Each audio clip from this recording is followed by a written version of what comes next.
የሞት ጥላ ያጠላባቸው አውዳሚ ሚሳኤሎች ሰማየ ሰማያቱን እየሰነጠቁ ሲምዘገዘጉ በከባድ ፍንዳታዎች የታጀቡ የእልቂት ድምጾች ምድሪቱን እያናወጧት ይገኛሉ። ዘመናዊ የጦር ጀቶች በሰማይ ላይ የሚያሰሙት አስፈሪ ግሩምሩምታ የህዝቦችን ልብ በከፍተኛ ሽብር ሲሞላ፣ ግዙፍ የጦር ታንኮች መሬቱን እያረሱና እያፈረሱ በማለፍ ላይ ናቸው። የሰው ሕይወት እንደ ቅጠል የሚረግፍበት፣ የከተሞች መሠረተ ልማት ወደ ፍርስራሽነት የሚቀየርበት እንዲሁም አሰቃቂ እልቂቶች በየቦታው የሚስተዋሉበት ይህ አስፈሪ የጦርነት ትዕይንት በአሜሪካና በኢራን መካከል የተፈጠረውን እጅግ የከፋ ውጥረትና ግጭት ቁልጭ አድርጎ የሚያሳይ ነው። ይህ ከባድ ወታደራዊና ፖለቲካዊ ፍልሚያ ዓለምን በከፍተኛ የጦርነት ስጋት ውስጥ የጣለ ሲሆን የሁለቱ ሀገራት የጦር መሳሪያ ፉክክር ቀጠናውን ወደማያባራ የጥፋት አዘቅት ውስጥ እየከተተው ይገኛል። በዚህ እጅግ አሳሳቢ በሆነ ዓለም አቀፋዊ የጦርነትና የውጥረት ድባብ ውስጥ የአሜሪካው ፕሬዝዳንት ዶናልድ ትራምፕ በሰጡት መግለጫ ከኢራን ጋር የሚደረገው ድርድር በሁለት ምዕራፎች እንደሚከፈል አስታውቀዋል። ፕሬዝዳንቱ ይህንን ሂደት ቴህራን ስምምነት ላይ እንድትደርስ የተሰጣት የመጨረሻው ዕድል ሲሉም ገልጸውታል። እንደ ፕሬዝዳንት ትራምፕ ማብራሪያ የድርድሩ መጀመሪያ ምዕራፍ ዓለም አቀፍ የንግድ እንቅስቃሴ ማስተላለፊያ በሆነው የሆርሙዝ ወሽመጥ ላይ የሚያተኩር ነው። ይህ የውሃ መስመር ሙሉ በሙሉ ክፍት እንዲሆን ማድረግ ዋነኛው ግብ ነው። የድርድሩ ሁለተኛውና ወሳኙ ምዕራፍ ደግሞ ኢራንን ከኒኩሌር ጦር መሳሪያ ነፃ ማድረግ መሆኑን በማስገንዘብ ኢራን በምንም አይነት ሁኔታ የኒኩሌር ጦር መሳሪያ ባለቤት መሆን እንደማትችል በአጽንኦት ተናግረዋል። አያይዘውም ትራምፕ አሜሪካ ለኢራን ከመጥፋቷ በፊት የመጨረሻውን ዕድል እየሰጠቻት መሆኑን በመግለጽ ኢራን ወደ ልቦናዋ ትመለሳለች ብዬ ተስፋ አደርጋለሁ ሲሉም አስጠንቅቀዋል። በሌላ በኩል ደግሞ የኢራን ፕሬዝዳንት ማሱድ ፔዜሽኪያን ሀገራቸው ግዛቷን ለመከላከል ወደ ኋላ እንደማትል ገልጸው ሆኖም ግን ጦርነቱን የማስፋትም ሆነ የመቀጠል ፍላጎት እንደሌላት አስታውቀዋል። ግጭት በጎረቤትም ሆነ በአንድ ሀገር ውስጥ አሊያም በሀገራት መካከል የሚፈጠር በሽታ ነው ያሉት ፕሬዝዳንቱ ሀገራቸው ድንበሯን ከመጠበቅ ባለፈ ተጨማሪ ጦርነት እንደማትሻ አረጋግጠዋል። ፔዜሽኪያን የሀገሪቱን ብሔራዊ የደህንነት ከውስጣዊ አንድነት ጋር በማስተሳሰር የውጭ ጣልቃ ገብነትን ለመከላከል ጤናማና ጠንካራ ማህበረሰብ መገንባት አስፈላጊ መሆኑን ጠቁሟል። ጠላቶች ማህበራዊ ትስስራቸውን እንዳይበጥሱ ጥሪም አቅርበዋል። ይሁን እንጂ የኢራን ብሔራዊ ደህንነትና የውጭ ጉዳይ ኮሚቴ አባል የሆኑት ኢብራሂም ሬዛኢ ኢራን እና አጋር ታጣቂ ቡድኖቿ ከ6 ወራት በፊት በነበራቸው አቅም ይልቅ አሁን እጅግ የጎለበተ ወታደራዊ ኃይል እንዳላቸው ተናግረዋል። የጠላቶቻቸው ዛቻ ቢኖርም በኢራን ላይ ሙሉ ወረራ መፈጸም እንደማይችሉና ማንኛውንም የተሳሳቱ ስሌቶች ከባድ አጸፋ እንደሚያስከትሉም አስጠንቅቀዋል። በዲፕሎማሲው መስክም በአሜሪካና በኢራን መካከል ስለሚደረገው ድርድር የሚወጡት መረጃዎች እርስ በርስ የሚጣረሱና ከፍተኛ ውዥንብር የፈጠሩ ሆኗል። ፕሬዝዳንት ትራምፕ በሳውዲ አረቢያ፣ በተባበሩት አረብ ኤምሬትስና በኳታር አደራዳሪነት ኢራን የድርድር ጥያቄ ማቅረቧንና ንግግሮች መጀመራቸውን ቢገልጹም የኢራን የውጭ ጉዳይ ሚኒስትር ቃል አቀባይ ኢስማኤል ባጋኢ ግን ይህንን መረጃ ሙሉ በሙሉ አስተባብለዋል። ቃል አቀባዩ ምንም አይነት ድርድር እንዳልተጀመረና በቀጣዮቹ ቀናትም የአሜሪካን ልዑክ የመቀበልም ሆነ የኢራንን ተወካዮች የመላክ ዕቅድ እንደሌለ በማሳወቅ የአሜሪካንን መግለጫ ውድቅ አድርገውታል። ሲቢኤስ ኒውስ የአሜሪካ ባለሥልጣናትን ጠቅሶ እንደዘገበው ከሆነ ደግሞ ምንም እንኳን ትራምፕ እንደ አዲስ ንግግሮች መጀመራቸውን ቢናገሩም በአሁኑ ወቅት የታቀደ አዲስ ድርድር የለም። ነገር ግን በአሜሪካ ልዑክ ስቲቭ ዊትኮፍ እና ጃሬድ ኩሽነር በኩል ከኢራን ተወካዮች ጋር በሦስተኛ ወገን አደራዳሪዎች አማካኝነት ግንኙነቶች እየተደረጉ መሆኑ ተጠቁሟል። በዚህ የዲፕሎማሲ ውጥረት መሃል ፓኪስታንና ኢራቅ ሁኔታውን ለማርገብ ከፍተኛ ጥረት እያደረጉ ይገኛሉ። የፓኪስታን የጦር አዛዥ ጀነራል አሲም ሙኒር ከአሜሪካው ምክትል ፕሬዝዳንት ጄዲ ቫንስ፣ ከአሜሪካው ልዑክ ስቲቭ ዊትኮፍ እና ከኢራኑ የውጭ ጉዳይ ሚኒስትር አባስ አራክቺ ጋር ግንኙነት በማድረግ ላይ መሆናቸውን ዘጋርዲያን ዘግቧል። አልአረቢያ በበኩሉ እንዳስታወቀው አባስ አራቺ በቅርቡ ወደ ኢስላማባድ ያቀናሉ ተብሎም ይጠበቃል። በተመሳሳይ የኢራቅ ጠቅላይ ሚኒስትር አሊ አልዘይዲ በዋሽንግተን እና በቴህራን መካከል በመመላለስ የአሜሪካንን መልእክቶች ለኢራን እያደረሱ መሆኑን የኢራቅ ፖለቲከኛ ሜሳር አልሻማሪ ገልጸዋል። የኢራቅ አደራዳሪነት ዋና ዓላማ የከፋ ቀጠናዊ ጦርነትን ማስቀረትና ኢራን በድርድር ሂደት ላይ ተለዋዋጭነት እንድታሳይ ማግባባት መሆኑም ተጠቅሷል። በባህር ላይ ደህንነትና ወታደራዊ እንቅስቃሴዎች ዙሪያ ያለው ሁኔታም እጅግ አሳሳቢ ደረጃ ላይ ደርሷል። የእንግሊዝ የባህር ንግድ ኦፕሬሽን እንዳስታወቀው በኦማን አልካሰብ አካባቢ ከምትገኝ 20 የባህር ማይል ርቀት ላይ አንዲት የጭነት መርከብ በማይታወቅ ተወርዋሪ አካል መመታቷን ሪፖርት አድርጋለች። ባለስልጣናቱ ክስተቱን በማጣራት ላይ ሲሆኑ በአካባቢው የሚያልፉ መርከቦች ከፍተኛ ጥንቃቄ እንዲያደርጉም አሳስበዋል። የአሜሪካ ማዕከላዊ እዝ ሴንትኮም በበኩሉ ኢራን ላይ የተጣለውን የባህር ላይ ማዕቀብ ለማስከበር በተደረገ ዘመቻ 44 የንግድ መርከቦችን አቅጣጫ ማስቀየሩን፣ ሁለቱን ከጥቅም ውጭ ማድረጉንና በሌሎች 2 መርከቦች ላይ ደግሞ ፍተሻ ማካሄዱን አስታውቋል። ዩኤኤንአይ የተሰኘው ተሟጋች ቡድን ባወጣው ሪፖርት መሰረት ከሐምሌ 12 ቀን ጀምሮ ምንም አይነት የኢራን የነዳጅ ጫኝ መርከብ ከአሜሪካ እገዳ ማምለጥ አልቻለም። በዚህም የተነሳ የኢራን ነዳጅና የፔትሮኬሚካል ምርቶች የጫኑ በርካታ መርከቦች በኢራን የባህር ዳርቻዎች ላይ ቆመው ይገኛሉ።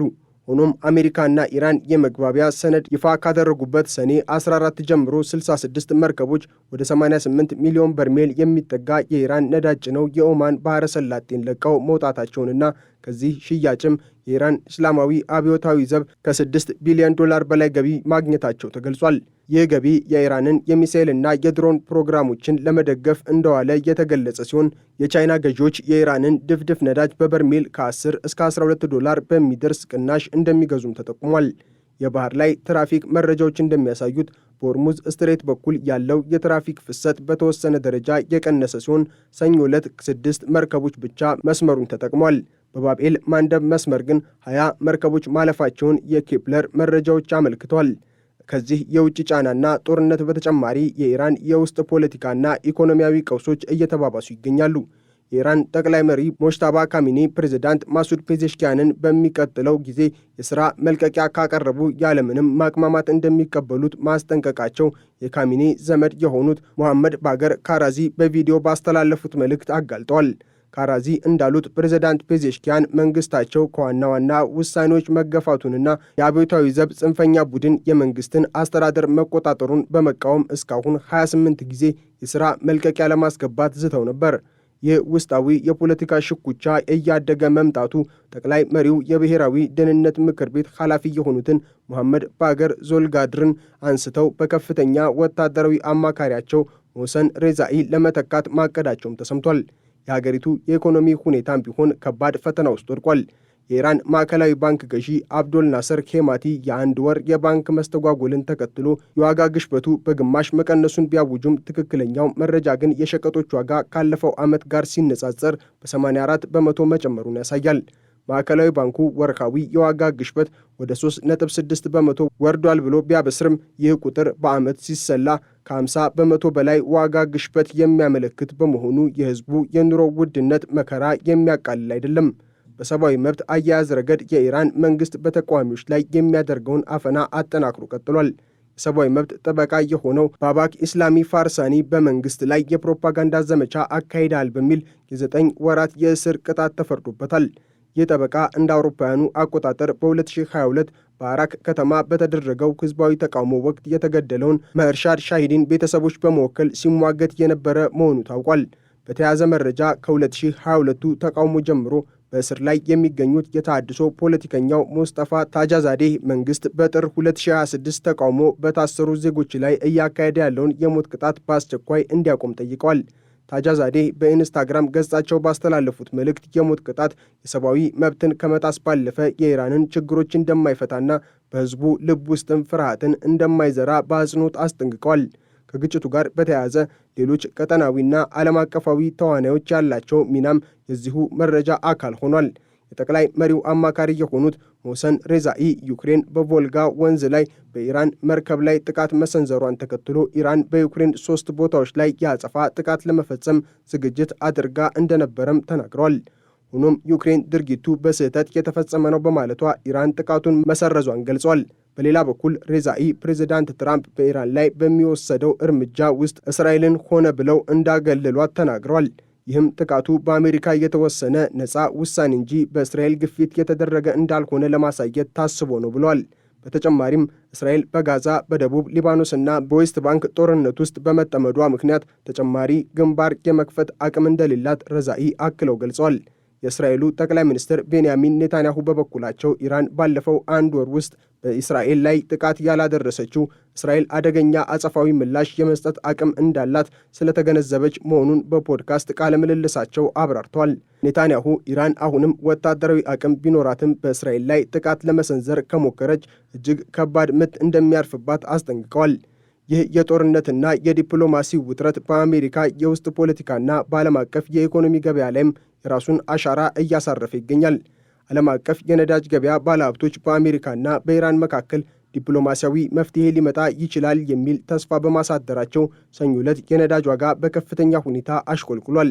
የብሬንት ድፍድፍ ነዳጅ ዋጋ በ7 በመቶ በመቀነስ በበርሜል $83.77 ላይ የደረሰ ሲሆን የአሜሪካው ዌስት ቴክሳስ ኢንተርሚዲየት ደግሞ በ5.1 በመቶ በማሽቆልቆል $80.34 ገብቷል። ፕሬዚዳንት ትራምፕ የነዳጅ ዋጋ ይበልጥ እንደሚቀንስ ተናግረው ኤክሶን እና ሼቭሮን የተባሉ ግዙፍ የነዳጅ ኩባንያዎች የሚያገኙት ትርፍ ከልክ ያለፈ በመሆኑ ለተጠቃሚዎች የችርቻሮ ዋጋን ሊቀንሱ እንደሚገባም አሳስቧል። በአሜሪካ ኮንግረስ በኩል ግን የዲሞክራት ፓርቲ አባል የሆኑት ጆን ጋራሚንዲ ፕሬዚዳንት ትራምፕ ከኢራን ጦርነት ጋር የተያያዙ መረጃዎችን ከሕዝብ ለመደበቅ ምስጢራዊ ስብሰባዎችን እየተጠቀሙ ነው በማለት በጽኑ ተችተዋል። ሪፐብሊካን ሴናተሮች ግን ትራምፕ ኢራንን ከኒውክሌር ጦር መሳሪያ ባለቤትነት ለማገድ የሚወስዱትን ማናቸውንም እርምጃዎች እንደሚደግፉ በይፋ አረጋግጧል። ይህ በአሜሪካና በኢራን መካከል የተፈጠረው ውጥረት በከፍተኛ ወታደራዊ ፍልሚያ፣ በዲፕሎማሲያዊ ጫናዎች፣ በባህር ላይ የንግድ መስመሮች መስተጓጎል እንዲሁም በኢኮኖሚያዊና ፖለቲካዊ ቀውሶች የተተበተበ ሆኖ ቀጥሏል።